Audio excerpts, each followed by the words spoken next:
வந்து சேர்கிறார் பாரடா. கை வறண்ட வீட்டிலே உடைந்த பானையை மதித்து வந்தவர் யாரடா, மதித்து வந்தவர் யாரடா. பணத்தின் மீதுதான் பக்தி என்ற பின் வந்த பாசமே ஏனடா.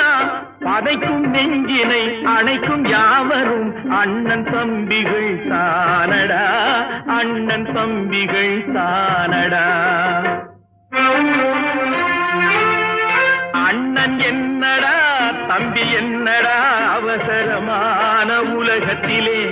ஆசை கொள்வதில் அர்த்தம் என்னடா காசில்லாதவன் குடும்பத்திலே.